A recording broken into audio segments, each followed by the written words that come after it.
The paramedic asked me a question I still hear some nights before I fall asleep. "Ma'am, do you know what you ate in the last hour?" I couldn't answer him. My throat had already closed to the size of a straw, and my mother-in-law was standing 4 feet away, arms folded, telling him I was being dramatic again. I want to start there, because that's the moment everything changed. Not the wedding. Not the years of comments about how sensitive I was. That kitchen floor, the ceiling spinning above me, and Vivian's voice calm, almost bored, saying I probably did this to myself for attention. I'm telling you this 2 years later, because a woman named Detective Naomi Reyes ended up knocking on my door 11 days after that dinner, and what she found took the story somewhere none of us expected. Before I go further, if you're new here, this is Calm Drama Stories, where we tell real accounts of the families people don't talk about at holidays. If stories like this stay with you, stick around for the end. But right now, let's go back to the beginning, because you need to understand who Vivian was before you'll understand what she did. My name is Mara. I was 28 when I married Daniel, and I'd had a diagnosed, documented, anaphylactic shellfish allergy since I was 6 years old. Not an intolerance. Not a preference. The kind where a single bite of the wrong broth can put you in a hospital bed within minutes, an EpiPen the only thing standing between fine and not. I'd grown up with a mother who didn't fully believe me either, if I'm honest. She used to say I was picky when I was young, and there's a particular kind of loneliness in being sick and disbelieved by the person who's supposed to protect you. I carried that into adulthood without realizing how heavy it still was. Which is maybe why I didn't notice, at first, that I'd married into a family that would do the exact same thing to me, just with higher stakes. Vivian, Daniel's mother, was the kind of woman people described as a force. She hosted every holiday. She remembered everyone's coffee order. She'd raised 3 children mostly alone after her husband, Arthur, checked out emotionally sometime in his 40s and never really checked back in. She was, by every account, someone who had sacrificed enormously for her family. She also believed, quietly and completely, that most modern discomfort was a kind of weakness dressed up in medical language. Gluten sensitivities were trends. Anxiety was an excuse to avoid effort. And allergies, especially ones that hadn't put anyone in her own household in the hospital, were, in her mind, often exaggerated to get out of things. Eating what's served, sitting through what's uncomfortable, showing up the way the family expected you to show up. I didn't know any of that the first time I met her. I only knew she hugged me a beat too long and told Daniel, in front of me, that I was delicate, but that's all right, we'll toughen her up. I laughed it off. I'd learned not to. For the first 2 years of our marriage, it was small things. A dish accidentally made with the wrong stock. A comment that my EpiPen ruins the aesthetic of the table when I set it near my plate. Once, at Thanksgiving, she served a cioppino and looked directly at me while she said, "I made it exactly the way I always do. If people can't adjust, that's on them." I ate around it. I brought my own food to family dinners after a while, quietly, so there'd be no scene. Daniel would apologize privately and then do nothing publicly. That was our pattern.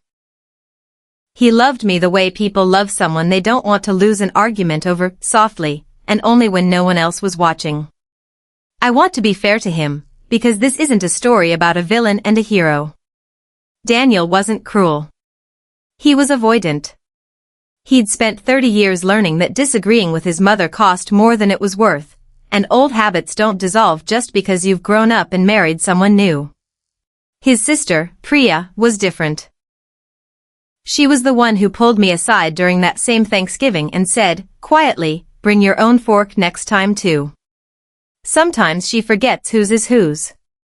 I laughed, assuming she was joking. I don't think she was. The night everything changed was Vivian and Arthur's 40th anniversary. 40 people. A private room at a restaurant Vivian had chosen specifically, with a menu she'd approved herself. I'd called ahead, like I always did. I'd told the coordinator about my allergy. I'd confirmed with Vivian directly, twice, that the seafood stew being served as a shared starter would be kept away from my section of the table. Of course, she said. I would never risk something like that. 40 minutes into dinner, a server set down a small ceramic dish in front of me, a special vegetable broth, she said, made just for you, at Vivian's request. I remember the warmth of gratitude I felt. I remember thinking, maybe she's finally trying. 6 minutes later, my throat began to tighten. I want to be careful here, because this isn't the part of the story where I walk you through anything that could be repeated or copied. What matters isn't the how. What matters is what happened after, because that's when a decades-long pattern of being disbelieved collided head-on with a woman who had never once been forced to answer for anything. I used my EpiPen. Someone called an ambulance. And somewhere in the chaos of 40 people standing up at once, I heard Vivian's voice, level and unbothered, telling the paramedic I was known for this kind of thing. Known for this kind of thing. 6 years of marriage, and that's the sentence she chose while I was turning blue on her dining room floor. I survived. Obviously, I'm telling you this story. But something in the emergency room paperwork triggered a second reaction, one I didn't expect. Because my reaction was severe enough to require intubation, and because the treating physician noted a reported denial of known allergen exposure by a family member at the scene, the hospital flagged it for review. 11 days later, Detective Naomi Reyes called my cell phone. She wasn't dramatic about it. She simply said that near-fatal reactions involving a disputed account of what was served sometimes warranted a look, and asked if I'd be willing to talk. I almost said no. Some old, obedient part of me, the same part that used to bring my own fork to dinner rather than make a scene, wanted to protect the family from embarrassment. But I thought about the paramedic's question. Do you know what you ate? And for the first time, I let myself actually ask it seriously. I said yes. Detective Reyes was unhurried in a way that made me trust her immediately. She didn't come in assuming Vivian was a monster. She asked questions like someone building something carefully, brick by brick, rather than someone hunting for a headline. She asked for the restaurant's order, which I hadn't thought to look at. She asked for the caterer's ingredient list. She asked whether anyone else recalled Vivian speaking to the kitchen staff privately before the dish came out. It turned out 2 people did. A cousin's husband, someone with no particular loyalty to either side of the family, remembered Vivian stepping into the kitchen alone for just a few minutes before my dish arrived, saying she wanted to check on something special she'd requested. I want to pause here, because I know where your mind is going, and I understand why. But this isn't a story about proving intent to harm in a way I could ever say for certain. What I can tell you is what happened next, and let you decide what you believe. The kitchen confirmed that the broth served to me had been modified from the original vegetable stock at the request of the client's mother, using an ingredient substitution that was never communicated to the waitstaff supervising allergen protocols. Whether it was carelessness or something colder, the paperwork didn't say. Vivian, when asked, said she'd simply wanted to make it richer and hadn't thought it through. Detective Reyes told me, plainly, that intent would be almost impossible to prove in a criminal sense. Negligence, though, negligence was documented in black and white. I remember sitting across from her in a small interview room, waiting to feel triumphant. I didn't. I felt something quieter and stranger, relief that I finally had proof I hadn't made up in my head. Proof I could hand to the part of myself that had never quite believed I deserved to be believed. The family, when the review became known, split cleanly down a fault line I hadn't fully seen before. Arthur said almost nothing, the way he'd said almost nothing for 40 years. Daniel's brother suggested I was making a hospital paperwork issue into a family war. Priya, though, Priya was the one who finally told me something that changed how I understood all of it. She did something similar to Daniel's first girlfriend, she said quietly, over coffee, weeks later. Not this severe. But there was a peanut thing, years ago, before you. The girl left before it went anywhere.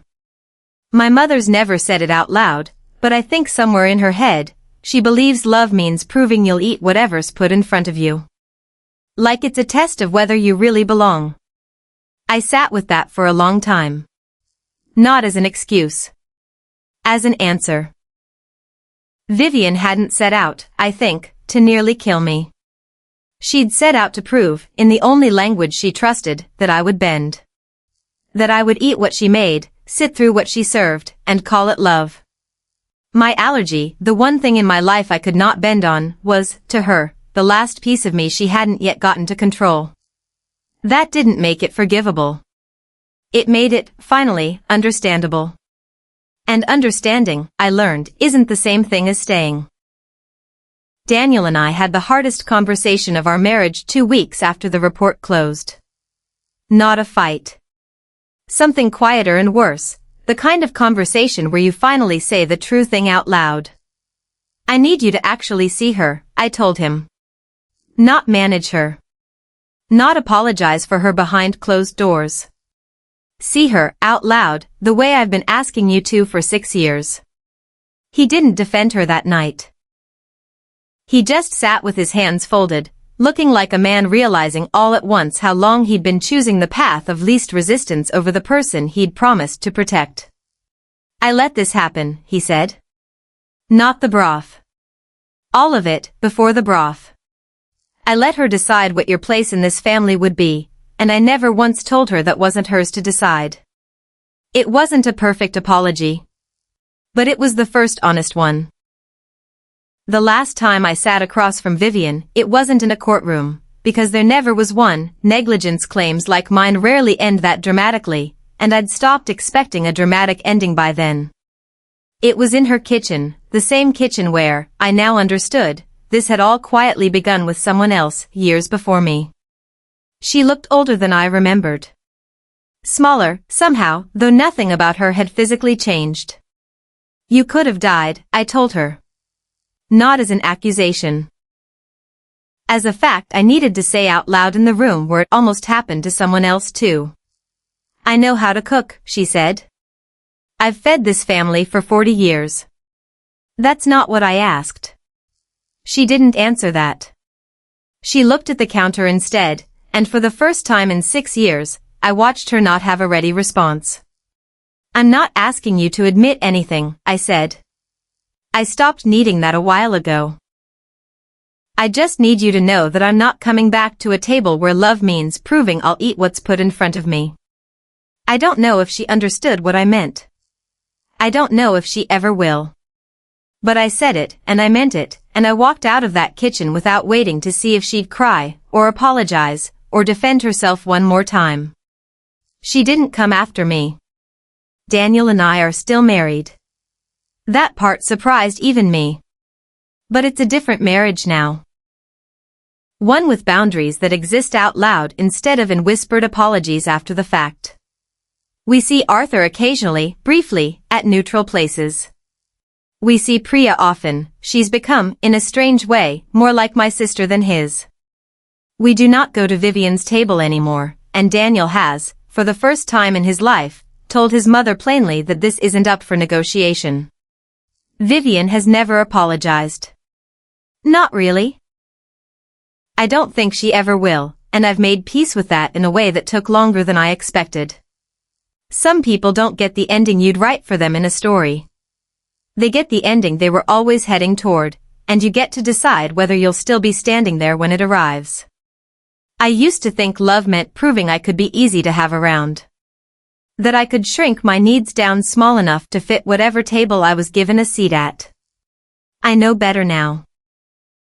The last thing I said to her, standing in that kitchen, is the only line from that whole year I still think about. I don't need a seat at your table to know I belong somewhere. So here's the question I'll leave you with, because I think it's one worth sitting with longer than a comment box usually allows.